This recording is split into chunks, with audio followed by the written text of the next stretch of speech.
I pay attention to trends, but I also pay attention to what feels right for me. And the thing about Ralph is I really feel this as, one of the few designers who's absolutely timeless. You can wear him in 1992 and wear the same thing again now, and it still feels like it's prescient. When I first started making enough money to actually be able to pay my rent and have some money left over, my first big splurge was Ralph Lauren towels. And so when Barbara Walters came to my house for the very first Barbara Walters interview, at the end of it I said, "Do you want to see my Ralph Lauren towels?"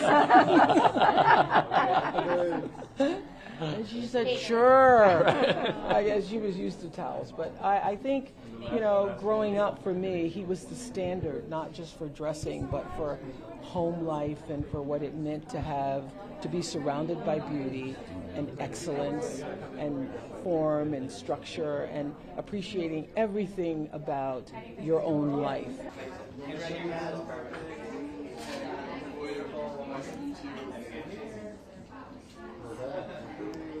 I'd always been a fan of Ralph. My family had been. It really was, he and his vision was very emblematic for the American dream for my parents who are immigrants, particularly my dad. And wearing the polo symbol was so the sign of making it. And then I saw the documentary about his life, and he's just so remarkable. It would be enough if he was a designer, but he's just one of the great Americans. And his story and his family, his commitment to family is just really admirable.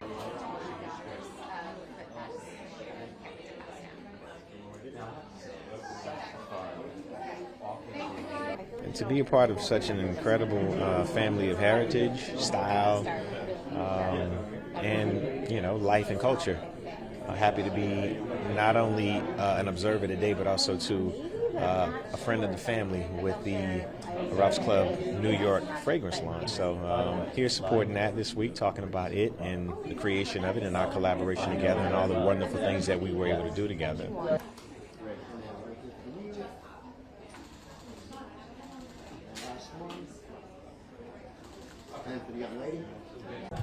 Well, this is about modernity.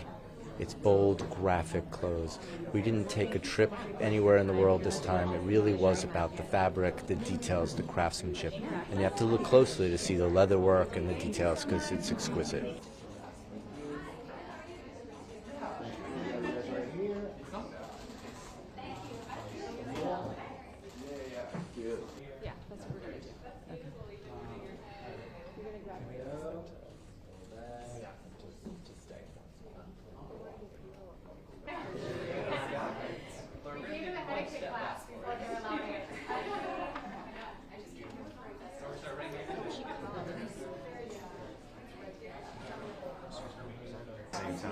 So to be a part of this heritage and be a part of this family and contribute something, really happy to do that. New York Club, happy to be a part of it. It's something that I take really seriously. I think that there's a lot of people who, worked a long time to get to where they are in fashion, and then influencers kind of exploded on the scene. So I always try to not only be grateful for my position in the fashion ecosystem, but also just be mindful of the experts that have, worked their way up and have created this world for us.